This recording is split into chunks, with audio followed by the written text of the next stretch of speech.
Ji, Assalamu alaikum everyone. Welcome back to probably the last session that we'll have with you guys before the CSS English essay exam, which is scheduled on 18th of February. I know that this is going to be a really tough time for all the aspirants and all the students, so we decided that in the last few days हमें कोई इस किस्म का session conduct कर लें जिसमें बहुत जो सबसे इम्पॉर्टेंट चीज़ है उस पर फोकस किया जाए. सो वी थॉट अबाउट के वो ऐसी कौन सी चीज़ है जो कि CSS के अंदर प्रॉब्ली सबसे ज़्यादा इम्पोर्टेंस की हामिल है. तो वो obviously in terms of subject that is English ऐसे. और अगर हम इंग्लिश ऐसे के अंदर भी बात करें तो जो इंट्रोडक्शन है जो सबसे ज़्यादा चैलेंजिंग भी होता है और सबसे ज़्यादा जो है उसकी इम्पोर्टेंस होती है in fetching you necessary marks to pass the exam. So in the light of this spirit we decided, or based on the fact that if we do have certain competition on this sort of pattern तो लोगों की participation भी ज़्यादा होगी, एक final को एक अच्छा सा review भी बन जाएगा सबका. So in that spirit we opened the entry for into competition for introduction from our students as well who are paid students of Neopeer and from others as well. और इसके अंदर एक काफ़ी ओवरवेलमिंग जो है हमें फीडबैक आया और उसके कॉन्टेक्स्ट में फिर हमने कुछ एसेज जो हैं 4-5 के इंट्रोडक्शन शॉर्टलिस्ट किए जो मैं आपके साथ इवेलुएट करूँगा. नाउ माइंड यू दैट इसमें ऐसा नहीं है कि these are the best introductions. I tried to choose the essays from a variety of perspectives और जिनके अंदर थोड़े डिफरेंट स्टाइल्स यूज़ हुए हैं ताकि आपको उन सबको इवेलुएट करके आपको दिखाया जा सके. But broadly speaking these were generally really good attempts. मगर ऐसा नहीं है कि अगर आप इफ़ योर ऐसे introduction did not make it to the cut to this top 5 it means कि आपका ऐसे का इंट्रो बहुत बुरा था या अच्छा नहीं था. सो स्टार्ट करते हैं हम. ये पहले एक जो हमने शॉर्ट लिस्ट किया single national curriculum and national integration का ऐसे, और इसके अंदर देखते हैं कि क्या अच्छी और क्या बुरी बातें हमें नजर आती हैं. So first let's read this. For ages educationists, intellectuals and politicians had debated the need for a single national curriculum in Pakistan. The present class-based system of education with multi-layered curriculum created socio-economic problems, ultimately leading to the absence of national integrity. People belonging to different classes receive different quality of education. This becomes the reason of the disparities among classes that exist in Pakistan. This class division created hurdles in the way of integrating the nation. Hence, present class-based system of education becomes one of the factors leading to the absence of the much-needed national integration in Pakistan. The single national curriculum, which will provide one education system for all in terms of curriculum, medium of instruction, and a common platform of assessment. Moreover, it is expected to provide an equal opportunity to receive high-quality education to all. According to Nelson Mandela, education is the most powerful weapon with which you can change the world. It is the weapon that socially and economically empowers the citizens at the local level and nations to compete globally. Unfortunately, the contrasting worldviews amongst the students and graduates from different streams of education has often seen to become a bone of contention in practical life. Thus, the class-based education system has become more a dividing force than a binding one. An education which could become a source of social and economic progress for the citizens became a cause of disharmony among themselves. Therefore, a unified system of education having single national curriculum is of vital importance for social cohesion, national integration and nation building. सबसे पहले तो बहुत अच्छा और उम्दा introduction ये लिखा है. इसके अंदर काफ़ी कॉम्प्रिहेंसिव है. अब हम इसको bit by bit break down करते हैं और उसके अंदर जो कुछ छोटे मोटे एरर्स हैं उनके ऊपर हम थोड़ा फोकस करते हैं. So let's start. अगर यहाँ पर बात की जाए तो फॉर एजेस के बाद ऐसे यहाँ पर एक कॉमा आएगा. That's a very bad comma, but यहाँ पर एक कॉमा आएगा. उसके बाद फिर आएगा educationist, intellectuals and politicians had debated की बजाय यहाँ पर हैव डिबेटेड आना चाहिए, because this is a continuous debate. This is not something that was debated in the just the past, but it is continuous debate in the present as well, कि अभी भी लोग इसके ऊपर डिबेट करते हैं. The need for a single national curriculum. The present class-based system of education with multi-layered curriculum has created socio-economic problems, ultimately leading to the absence of national integrity. People belonging to different classes receive different quality of education. This becomes the reason of disparities. Blah blah.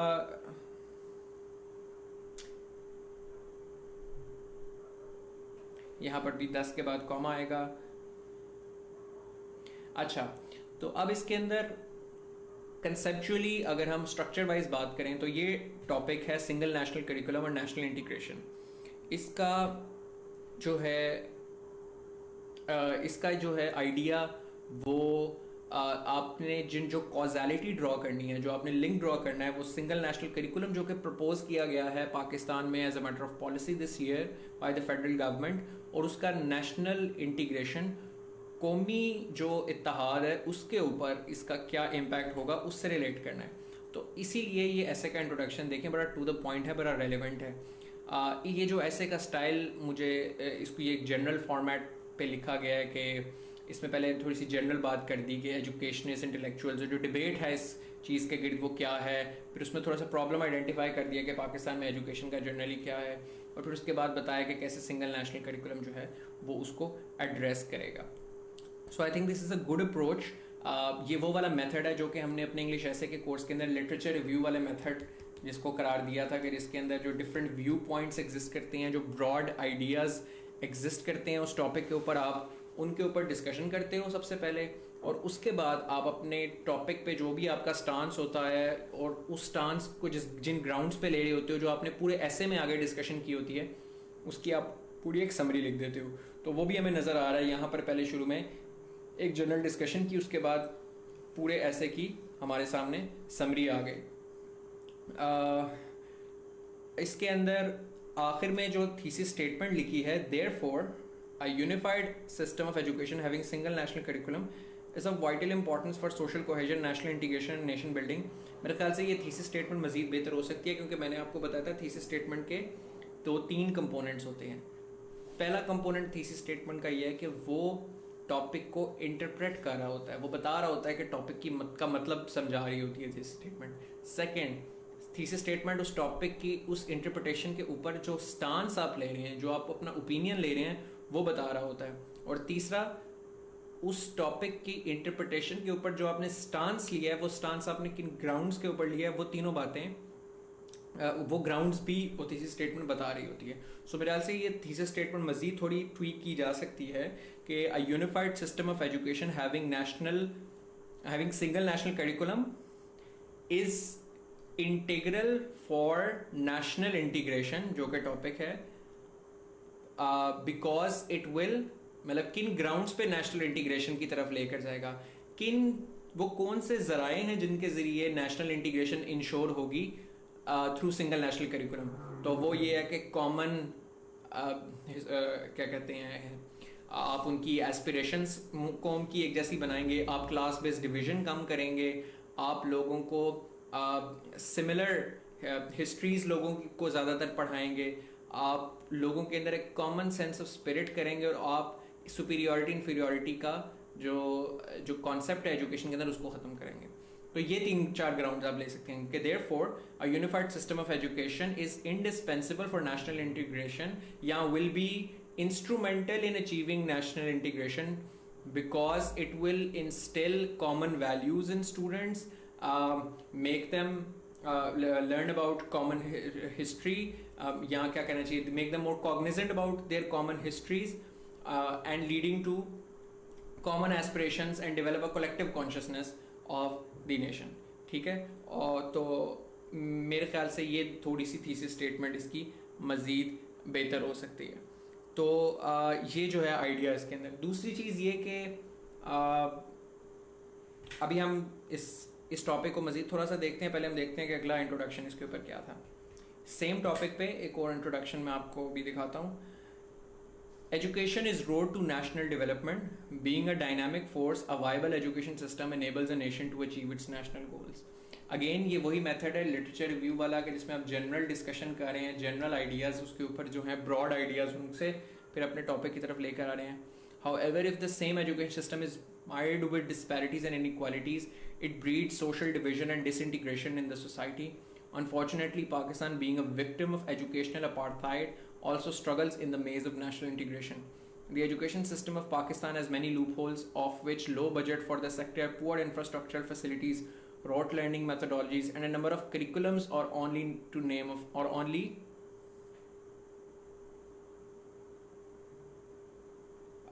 to name a few are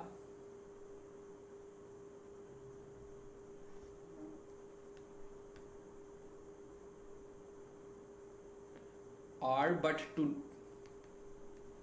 name a few. These fault lines, mainly a score of curriculums, have divided the nation into varying social classes. Children from upper class, a portion of middle classes, go to schools that offer OA levels and follow the curriculum related to Oxford and other foreign universities, while the kids of the poor have no other option but to attend government-run institutions which follow outmoded curriculum and prefer rote learning methodologies over research and information technology. Moreover, the curriculum of more than 32,000 madrasas are totally different from that of the rest and are designed according to different sects of Islam which these madrasas preach. Such non-uniformity in the education creates disparities and a gap between opportunities available to different strata of the society according to the education they acquire. In order to overcome this gap between the opportunities and remove disparities, the current government of Pakistan Tehreek-e-Insaf at the center has taken up the task of educational reforms with much focus on single national curriculum. And this is continued. The proposed SNC aims to achieve national integration by overlooking social divisions, eradicating educational apartheid, and providing equal opportunities to all and sundry. As Federal Minister for Education Shafkat Mahmood said, the government's new single national curriculum will improve education standards around the country for students, and said the elite class was benefiting from the better educational facilities as compared to the students of madrasas and others who were not provided equal opportunities. Furthermore, the SNC will ease the inter-provincial mobility of teachers and students, which will further increase the process of social cohesion. However, the PTI government has to make extraordinary efforts for the proper implementation of this difficult task, owing to the opposition from provinces, religious seminaries, and private schools. As Woodrow Wilson said, it is easier to move a cemetery than to change a curriculum. Therefore, it is incumbent on the central government to first take remedial steps for the success of SNC. These solutions may include taking all stakeholders in confidence and on one page increase share of education in budget, foster critical thinkers and enlightened citizens, and ensure every child enrollment. Once the single national curriculum is properly in place, the manifestation of social cohesion and national integration can be witnessed in the form of national unity under the slogan of nationalism and failure of anti-state elements. अब इस introduction में जो अच्छी चीज़ है वो ये कि the writer has a good command over language. They can express and articulate their ideas well, whatever they want to communicate. The problem with this introduction, सबसे पहला मसला तो इसके अंदर ये है कि बहुत लंबा इंट्रोडक्शन है. एक इंट्रोडक्शन का जो लेंथ है वो 1 सफ़े से 1.5 सफ़े के दरमियान होनी चाहिए मैक्सिमम. सो आपने अगर तो 1 सफ़े से ऊपर जा रहे हैं तो 1.5 सफ़े से ऊपर ना जाएं. 2-2.5 सफ़े का इंट्रोडक्शन मुनासिब नहीं होता. Maximum 1.5 pages. तो ये this exceeds that limit. So first, this is a very extensive introduction. This needs to be cut short, number 1. Number 2, there is a problem of relevance in the intro कि topic आपसे demand कर रहा है कि single national curriculum और इसका ताल्लुक और इसका इम्पैक्ट नेशनल इंटीग्रेशन पे. ये आपका इसका ये जनरली सिंगल नेशनल करिकुलम के क्या फ़वाइद हैं और क्या नुकसान हैं उसके ऊपर ऐसे नहीं है. ये ऐसे स्पेसिफिकली एसएनसी और नेशनल इंटीग्रेशन को टारगेट करता है. तो आपका इसीलिए जो फोकस है वो भी सारा का सारा इन 2 वेरिएबल्स को आपस में कनेक्ट करने पर होगा. ठीक है, ये आपका सोशियोलॉजी रिसर्च की लैंग्वेज में डिपेंडेंट वेरिएबल है और ये इंडिपेंडेंट वेरिएबल है. आपने शो करना है कि इस वेरिएबल पे, नेशनल इंटीग्रेशन वाले वेरिएबल पे क्या इम्पैक्ट है सिंगल नेशनल करिकुलम का. तो उस डिस्कशन के गिर्द ये पूरी की पूरी बहस जो है वो चलनी चाहिए, पूरे ऐसे के अंदर भी लार्जली और इंट्रोडक्शन के अंदर इन पर्टिकुलर तो होगी ही सिर्फ उससे रिलेटेड डिस्कशन. तो इसमें ये काफ़ी ज़्यादा कुछ बातें जैसे इस पैराग्राफ में इन शुरू में नेशनल इंटीग्रेशन से रिलेटेड बातें थी क्योंकि फॉल्ट लाइंस और डिविजन्स इनके ऊपर एक डिस्कशन ठीक है, पाकिस्तान में स्ट्रैटिफिकेशन किन लाइंस के क्रॉस है, तो इन्होंने आइडेंटिफाई की रिलीजियस स्ट्रैटिफिकेशन है, क्लास बेस्ड है, और इसकी वजह से नेशनल इंटीग्रेशन को मसला है, लेकिन सिंगल नेशनल करिकुलम इसको एड्रेस कर सकती है। लेकिन उसके अंदर भी इशू ये है कि ये जो बहुत, क्योंकि इंट्रो के अंदर आप समराइज करते हैं चीज़ों को, आप बड़ा ब्रीफ करते हैं, ब्रेविटी के साथ काम लेते हैं, आप इतना एक्सपेंसिव नहीं होते कि वही बात आपने जो 6 लाइनों में एक ही आइडिया को एक्सप्लेन कर रहे हैं। जैसे कि मदरसा वाले के ऊपर 3 लाइन्स अलहदा हैं, रिच पुअर ओल, यानी अपर क्लास वाले ओ लेवल्स में बेचते हैं, वो ऑक्सफर्ड से रिलेटेड किताबें पढ़ते हैं, वो इसमें पढ़ते हैं। इसको मज़ीद इकोनोमाइज इन वर्ड्स को करने की ज़रूरत है और इनको करके ज़्यादा कंप्रेस करने की ज़रूरत है।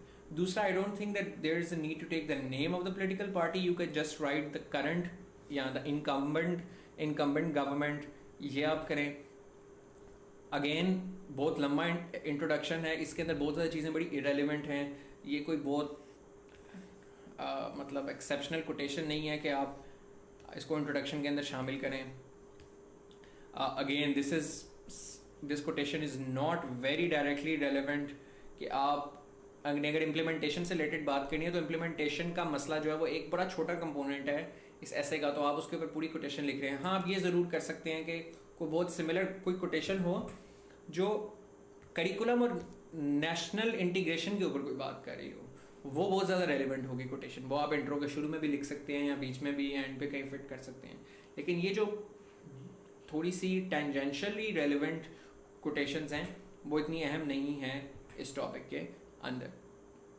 Lastly there is the thesis statement, the last statement, the most important component, जिसको आप थोड़ा हाईलाइट करके या अंडरलाइन करके लिखते हैं थीसिस स्टेटमेंट को, वो मिसिंग है इस ऐसे के अंदर।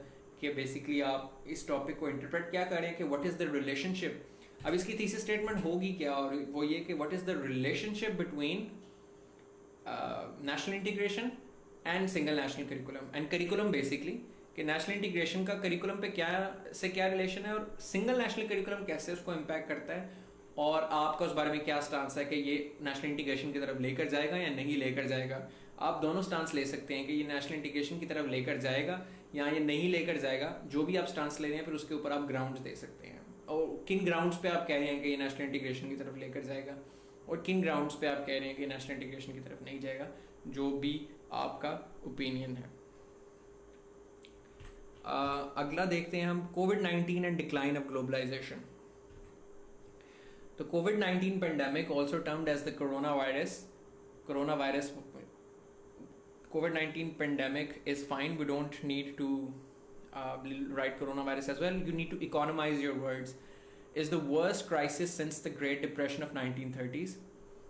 अच्छा, इसमें पहले हम जेन में बैठाएं कि टॉपिक कह रहा है कि कोविड-19 और ग्लोबलाइजेशन का डिक्लाइन। अब आपने इस ऐसे के अंदर ये बताना है कि क्या कोविड-19 ने डिक्लाइन ऑफ ग्लोबलाइजेशन को कॉज किया है या उसको एक्सेलरेट किया है, या दुनिया मजीद आपके नज़दीक डी ग्लोबलाइज होगी, एंटी ग्लोबलाइजेशन की तरफ जाएगी, या आप इस टॉपिक को अपोज इस तरह कर सकते हैं कि कोविड-19 ने ग्लोबलाइजेशन के डिक्लाइन की तरफ नहीं लेकर गया, ग्लोबलाइजेशन को कुछ फ़र्क नहीं पड़ा, या आप कह सकते हैं ग्लोबलाइजेशन बल्कि इंक्रीज कर गई है कोविड-19 के बात कर जाएगी, या फिर इन दोनों में से कोई भी स्टांस आप ले सकते हैं और उन स्टांस के लिए आपने ग्राउंड्स जस्टिफाई करने हैं। तो इन्होंने लिखा है, in fact it is far worse than that because it is both a health and an economic crisis which has become truly global. The pandemic is yet not over and uncertainty looms large as nobody knows the efficiency and the credibility of the vaccination or when the transmission of the virus will slow down. As more and more people are getting infected around the world, the healthcare systems of countries have come under severe strain and have also been bogged down by the shortage of essentials such as PPEs and ventilators. Not only the health system but economies around the world are also trembling under the shock due to sharply restrictive economic activities, growing recession and increasing uncertainties. The current crisis seems to be different from the previous crisis as it is causing unseen disruptions in both demand and supply. The pandemic has disrupted global supply chains which might well fall into permanent reorientation identified as the deglobalization phase. since the era of hyper globalization was already waning before the coronavirus pandemic arrived. Deglobalization in its aftermath may well be inevitable as it has laid bare the risks of the world's reliance on complex, interdependent global supply chains. The aftershocks of the COVID 19 pandemic of 2020 will accelerate the global trends towards deglobalization. In fact, there is every reason to worry that a historic process of deglobalization is underway, threatening to scuttle the growth models of poor countries that previously used trade as a path to prosperity. Worst of all, there is little to nothing that can be done to undo the consequences.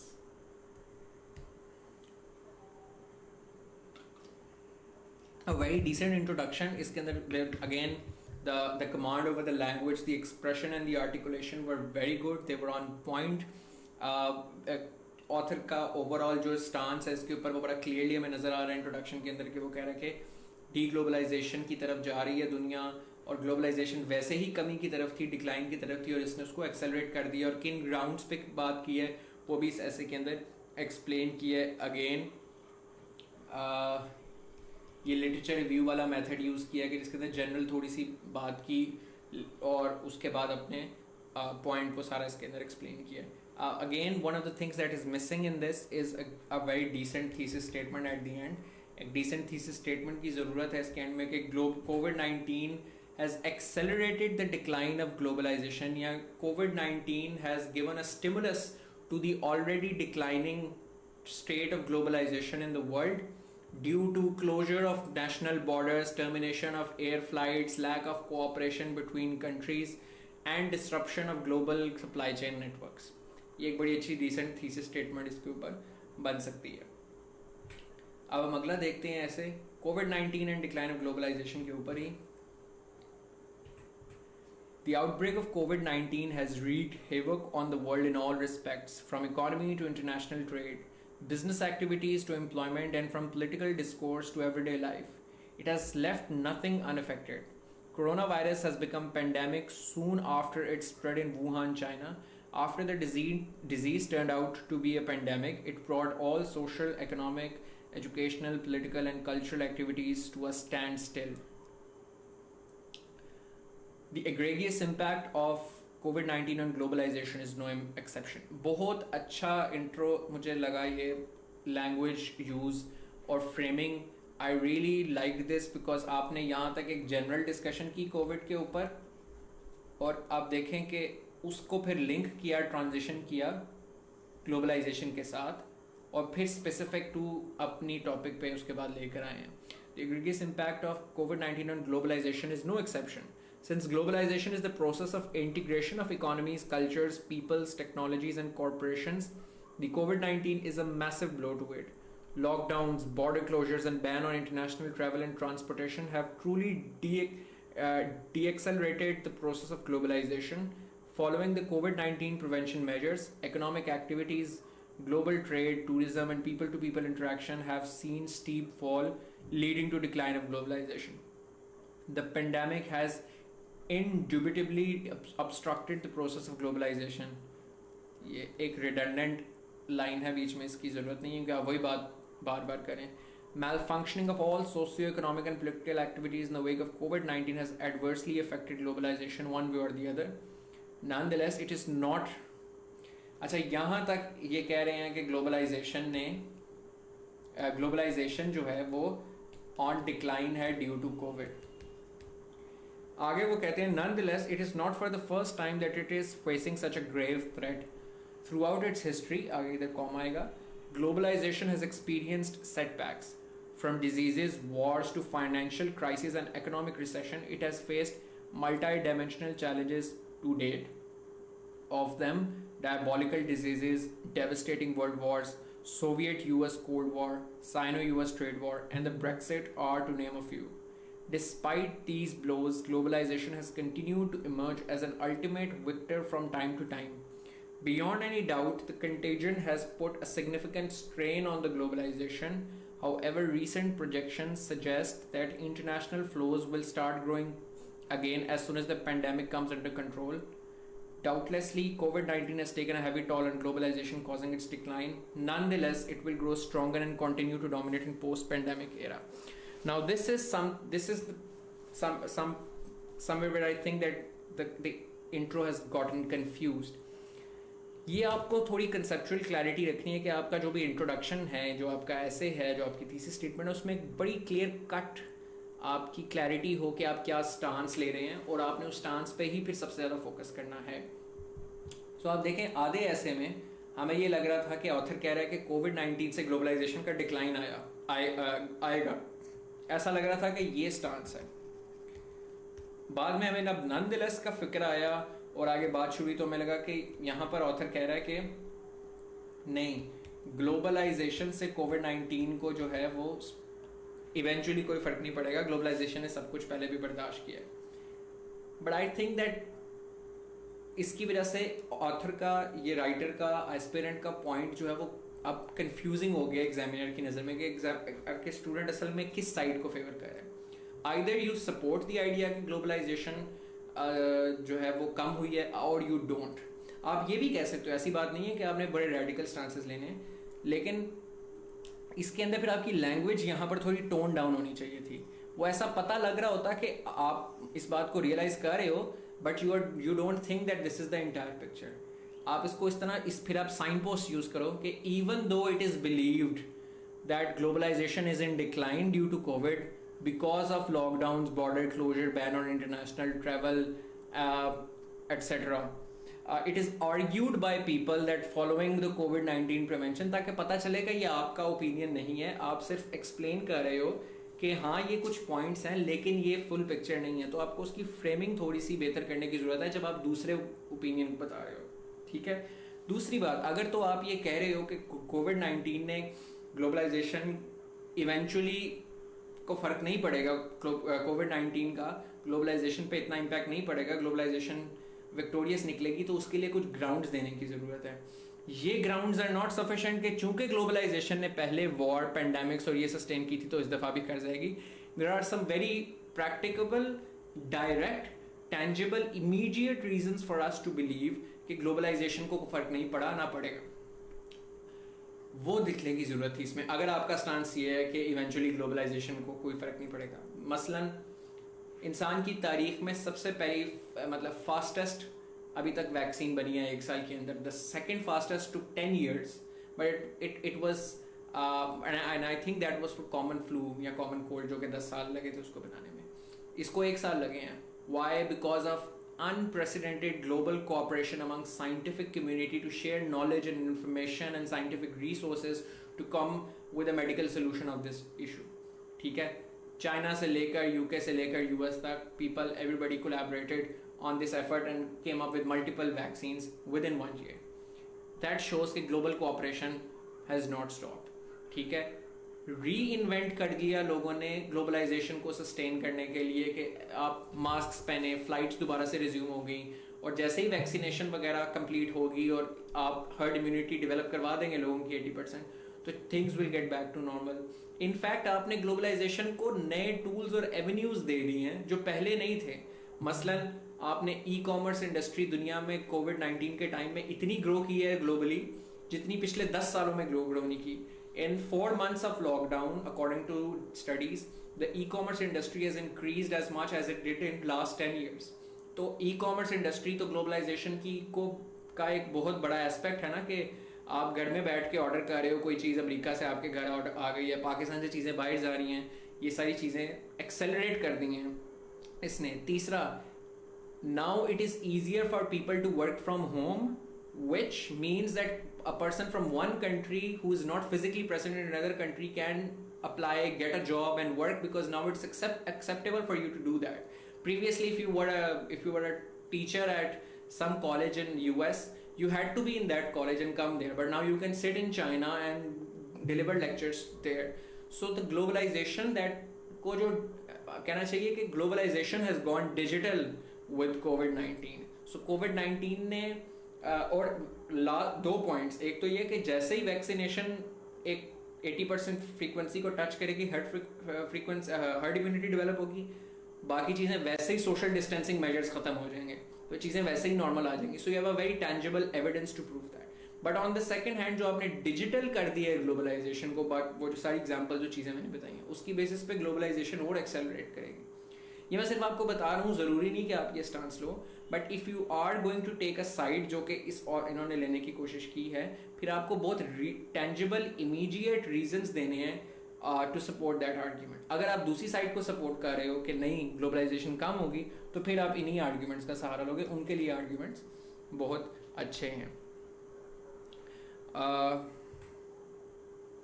अच्छा, ये अब थोड़ा सा आपको effort शायद करनी पड़े, सो शायद आपको नज़र ना उतना क्लैरिटी से आए, तो आप मुझसे मैं ये आपको पढ़ के सुना देता हूँ.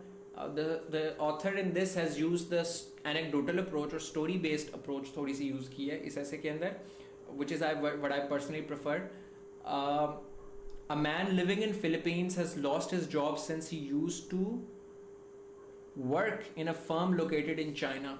Another gentleman living in Mexico has to switch to an alternative medicine since the drug he used to take was produced in Canada. Similarly, an Indian company was near to collapse because the foreign investments on which it flourished had halted. A Singaporean bank denied its account holder the information he requested about his transactions.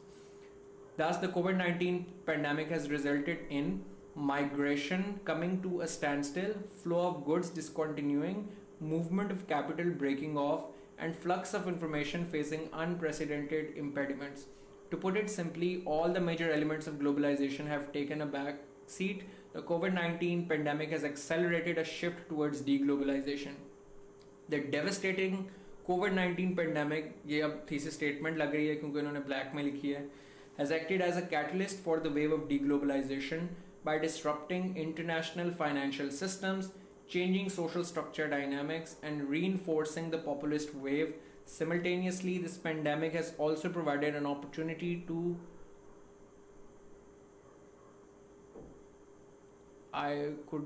cannot read what this is. A significant change in the phenomenon of globalization. The era of hyper-globalization was already waning before the pandemic arrived. It was evident from the events showing rise of nationalism, selection of populist leaders, and tit-for-tat tariffs leading to trade wars, to mention only a few. In the wake of this pandemic, there are obvious signs indicating further decline in the trend of multilateralism. The signs include drop in global GDP, reshoring of companies, surge in anti-migration sentiments, and governments denying information access. The reason behind these actions is disruption of global supply chains, anarchy of global governance, protectionist policies, failure of WHO, and rise in conspiracy theories during the crisis. However, these challenges may change the process of globalization in a novel way. Globalization, despite these challenges, has survived due to technology and innovative policies collectively combating the contagion. The collective and immediate measures, if taken by global leaders, may solve the declining globalization. अब इसमें फिर यही मसला आ गया कि and आपने पूरा intro इस चीज़ पे लगा के और आपने रीजंस दिए कि why do you think that globalization is on decline due to COVID-19, और एंड पे आपने कहा कि नहीं फिर भी globalization survive करती है और कर जाएगी. सो फिर आप स्टांस ही बोलो ना, आपने जो स्टांस लेना है आपका उतने परसेंट फिर उसको स्पेस भी डेडिकेट करनी है. आपने 80% स्पेस अपने इंट्रो में डेडिकेट की है to argue that COVID-19 will increase globalisation, मगर एंड पे आगे आप कह रहे हैं कि नहीं ग्लोबलाइजेशन ने सर्वाइव किया टेक्नोलॉजी को और वो हो सकता है इसको नॉवल वे में चेंज करे. नहीं, आप हवाला ज़रूर दे सकते हो कि इट इज़ पॉसिबल अगर तो लीडर्स दें, बट इस वाली फ्रेमिंग के साथ इस तरह लग रहा है कि आपका स्टांस भी यही है कि यही होगा. वरना आपको कहना चाहिए था कि until global leaders cooperate, until global leaders come out of their protectionist xenophobic mindset and cooperate and use new modes of technology for collaboration, until then globalization will be continuous decline due to COVID-19. वरना ये आपका stance होना चाहिए था, अगर आपने ये बात इस तरीके से करनी चाहिए थी ताकि लगे कि आपका स्टांस वो ही है। तो पहली बात तो ये हो गई। दूसरी चीज़ ये कि ऐसे की इंट्रो की ओवरऑल लेंथ ज़्यादा है, इसको श्रिंक करने की ज़रूरत है 1.5 सफ़े तक। और ये जो थीसिस स्टेटमेंट है, it is preferably the last statement of your introduction. So ये हो गया सबसे पहली चीज़ के जो इसमें इशू था। बाकी जो इसका स्टार्ट था that was very impressive. This is what I generally prefer कि आप किसी स्टोरी, किसी एनेक्डोट या कोई रेट्रिक ऐसा लगाएं जो डिफरेंट हो। अभी आपने नोटिस किया कि जब हम यही डिफरेंट एसेस पढ़े थे, अभी ये 5वां ऐसे पढ़ते हुए हुआ था, तो आपको एक बड़ा फ़र्क नज़र आया होगा कि जब हम पहले ऐसे सिंपल पढ़ रहे थे कि डायरेक्ट ही कोविड-19 से बात शुरू हुई कि कोविड-19 ने ये कर दिया, दुनिया में धमाका हो गया, मसले बहुत पै गए हैं, मतलब कि हर बंदे नहीं मिल सकता, इस किस्म की बातें शुरू हो गई।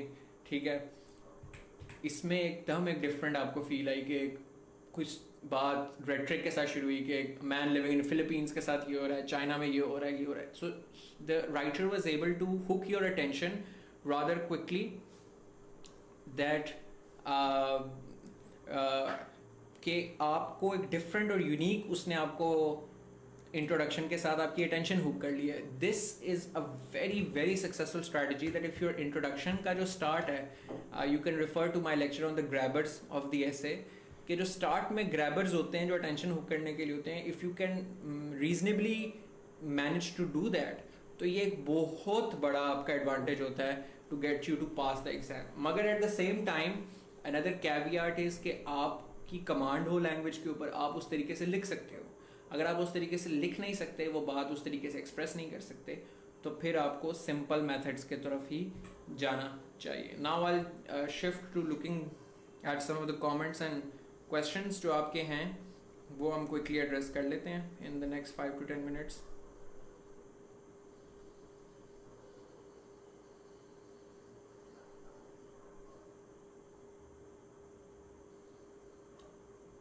ओके,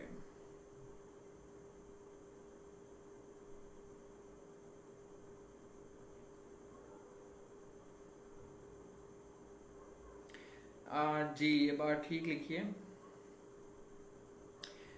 ये जो है ना कि ये सनम हयात ने बिल्कुल ठीक बात की है कि students are giving dual opinions because they think both sides need to be included in thesis statement. Absolutely not.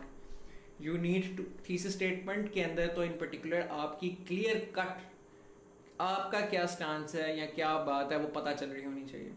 हाँ, आप दूसरी भी साइड बता सकते हो क्या है, लेकिन उसको फ्रेम इस तरीके से करना है। मसलन मैं आपको एग्जांपल देता हूँ, इससे क्लैरिटी आएगी। आई थिंक कि मेरा स्टांस ये है कि कोविड-19 ने ग्लोबलाइजेशन को एक्सेलरेट कर दिया है। ग्लोबलाइजेशन इज़ ऑन डिक्लाइन, मेरा ये स्टांस है।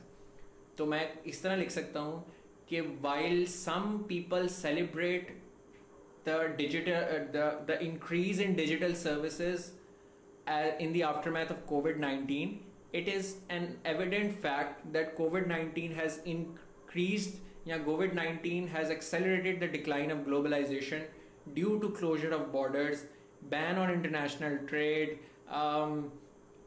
क्या कहना चाहिए, disruption in global supply chain networks, etc. etc.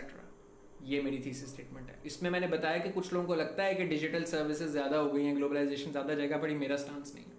अब इसको रिवर्स करें, अगर मेरा स्टांस ये कि ग्लोबलाइजेशन जो है वो डिक्लाइन नहीं होगी कोविड-19 की वजह से, तो मैं इस तरह लिखूंगा, contrary to the popular conception that globalisation will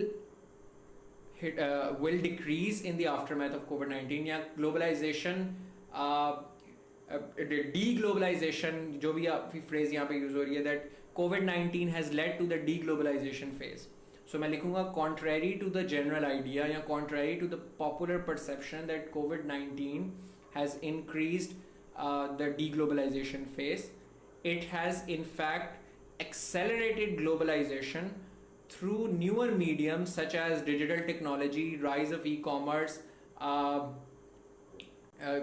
and collaboration between countries in sharing information and medical research on COVID-19, leading to the development of vaccines.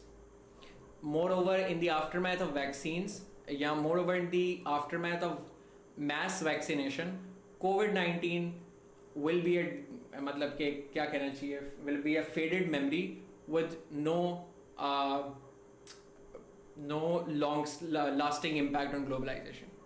ये मैंने दोनों स्टांसेस आपको लेके दिखा दी हैं, उसमें दोनों में दूसरी साइड भी बताई है, बट डिपेंडिंग अपॉन कि मेरा स्टांस क्या है और मैं पूरे ऐसे के अंदर मेजर स्टांस क्या लूँगा, उस बेसिस पे मैंने इसको फ्रेम किया.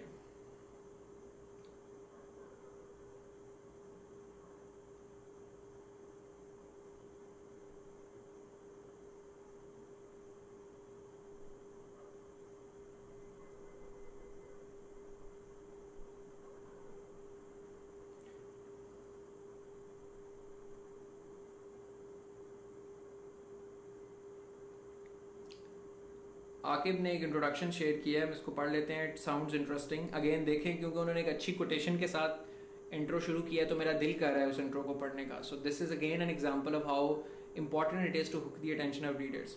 So if everybody could check Aqib Naveed's message, there are decades where nothing happens and there are weeks where decades happen.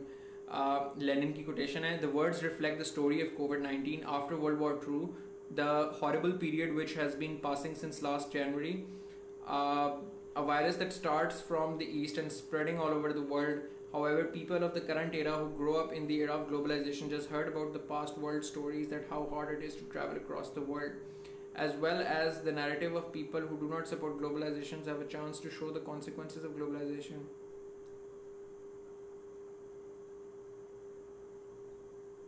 The change the world dynamic. अच्छा, इसमें ना Aqib, there are too many things. Again, you're not focusing directly on the two variables of the topic, and और इसके अंदर थोड़े से irrelevant चीज़ें भी discussion में शुरू हो गई हैं, and also there are some grammatical errors as well. No, you can't, Danish, you can't take both stances. आप लोगों से मैं गुजारिश करूँगा कि अगर आपने अभी तक वो नहीं पढ़ी, एग्जामिनर रिपोर्ट्स नहीं पढ़ी, तो एग्जामिनर रिपोर्ट्स पढ़ लें जो ऑफिशियल FPSC ने पब्लिश की हैं मल्टीपल टाइम्स. वो चाहते हैं कि आप कोई स्टांस लो. आर्ग्यूमेंट वो चाह रहे हैं कि आप इंग्लिश ऐसे में लोग फेल भी इस वजह से होते हैं कि इंग्लिश ऐसे करंट अफेयर्स का सवाल नहीं है. ये करंट अफेयर्स का सवाल नहीं आया कि जिसके अंदर आपको जो जो भी बातें पता हैं, जो जो भी इंफॉर्मेशन है, वो दोनों तीनों आपने ले ली, क्रिटिक भी कर दी, अप्रिशिएट भी कर दिया और ज़बरदस्त. That is not what English ऐसे इज़ अबाउट. इंग्लिश ऐसे के मुतल्लिक मैं, अगर आपने नहीं देखा तो मैंने एक यूट्यूब के ऊपर लेक्चर भी मौजूद है, और इंग्लिश ऐसे के हमारे कोर्स का पहला फ्री डेमो लेक्चर भी उसके ऊपर है कि फिलोसफी ऑफ द ऐसे एग्जाम क्या है, क्यों ऐसे एग्जाम एग्जिस्ट करता है CSS के अंदर.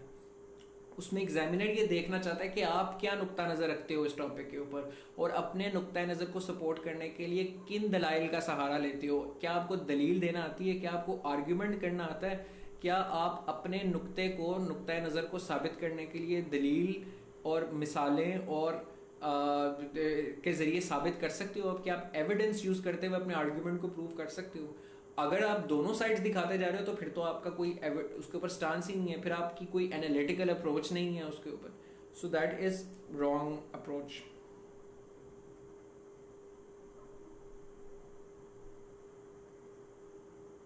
Yes, very true. आप although, on the contrary, despite, इस तरह के साइन पोस्ट यूज़ करके आप ये कन्फ्यूजन क्लियर कर सकते हो.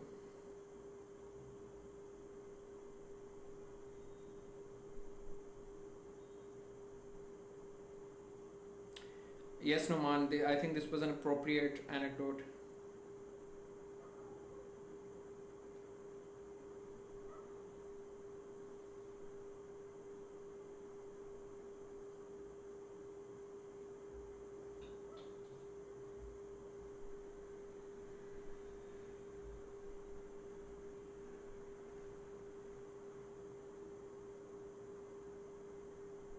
Yes, you can take the stance that the future of globalization is safe despite the grave threat posed by global pandemic. मगर आपने वो grounds बताने हैं कि किन grounds पे आप ये stance ले रहे हैं. जैसा कि मैंने आपको कुछ reasons बताया कि why globalization will continue to increase, आप उन grounds पे ये stance ले सकते हो. Yes, Ali Ihtisham Malik is absolutely on point in this observation. So I think यही बुनियादी तौर पे ज़्यादातर लोगों के सवाल थे। आप लोगों को कुछ लास्ट मिनट टिप्स यही हैं कि to keep yourself refresh, keep yourself calm, compose. आज 15th है, 3 दिन के बाद आपका एग्ज़ाम है, so there is not much that you can do. इन 3 दिनों में आप दुनिया ऊपर से नीचे नहीं कर सकते। आपने अभी तक जितनी प्रिपरेशन की है आप उसी के ऊपर रिलाई करेंगे। सो आप कोशिश करें कि इन 3 दिनों में अपने आप को ज़्यादा से ज़्यादा रिलैक्स करें। अपनी जो स्लीपिंग साइकिल है उसको आप फिक्स करें। You sleep early so that you can wake up in time, ताकि आपको एग्जाम्स के दिनों में ये इशू ना हो। इन 2-3 दिनों में जिन लोगों का स्लीप साइकिल डिस्टर्ब है, because lot of people tend to study late at night during exams for the preparation of exams, तो CSS की तैयारी 70% मैटर करती है और 30% एग्जाम्स के दिनों में आप किस तरह मैनेज करते हो वो मैटर करता है, विच इज़ अ लॉट। इसमें आप अपनी सेहत का ख्याल रखें, अपनी नींद का ख्याल रखेंगे तो आपका दिमाग चलेगा। अगर आपने बहुत प्रिपरेशन की है मगर आप सिर्फ 2 घंटे की नींद से एग्ज़ाम में जा रहे हैं तो आपको वो चीज़ें भी भूल जाएंगी। और इंग्लिश ऐसे और प्रेसी के एग्ज़ाम में चूँकि क्रिएटिव फैकल्टीज़ आपकी ज़्यादा चाहिए, it is a scientifically established fact that you are more creative, you are more ingenious when you take good sleep. When अगर आपकी नींद कंप्लीट है तो आप ज़्यादा बेहतर सोच सकते हैं और इसी तरीके से आप बेहतर परफॉर्म कर सकते हैं। दूसरी आपको ये चीज़ के अपनी पेपर प्रेजेंटेशन पे बहुत ज़्यादा फोकस करें। पेपर वाले दिन आपने अपने टाइम मैनेजमेंट पे बहुत फोकस करना है। आपको क्वेश्चंस की डिवीजन का टाइम पता होगा, अच्छा मैंने अगर 5 मिनट बाद पेपर सब्जेक्टिव स्टार्ट कर लिया MCQs करके, या 10 मिनट बाद कर दिया, मेरे पास 2 घंटे 50 मिनट हैं, उसको 4 सवालों में डिवाइड करें। आपको पता हो कि मैंने हर सवाल में इतने मिनट देने हैं। बड़ी आपकी टाइम की डिवीजन ठीक होनी चाहिए। आपकी प्रेजेंटेशन कोशिश करें अच्छे से अच्छी रखें। अपने बाकी सब्जेक्ट्स में, इंग्लिश में तो सिर्फ आउटलाइन में कर सकते हैं आप, लेकिन बाकी सब्जेक्ट्स के अंदर मेन हेडिंग्स आपकी मार्कर, सब हेडिंग आपकी ब्लैक पॉइंटर्स, जो भी आपने फैक्ट्स, फिगर्स, एग्जांपल्स लिखी हैं उनको सेपरेट करके लिखें। चार्ट्स, फ्लो चार्ट्स, डायग्राम्स, जैसी जो भी चीज़ें आपने प्रिपेयर की हैं या नहीं की, उधर बैठ के आपको जो जो ज़हन में आती है इस किस्म की वो बनाएं। whatever extra information that you're giving, facts, figures, statistics, examples, case studies, उन सबको कुछ इस तरह करें कि वो सेपरेट नज़र आएँ, या तो उनको सेपरेट सब हेडिंग बना लें या उनको हाईलाइट कर लें, something along those lines. The go-to point is, and the key point is that make whatever effort you have put count. Put it in the face of the examiner. मतलब examiner को मेहनत ना करनी पड़े आपकी extra effort को detect करने में, वो नज़र आ रही हो एक्स्ट्रा एफर्ट ऑटोमेटिकली इसके अंदर।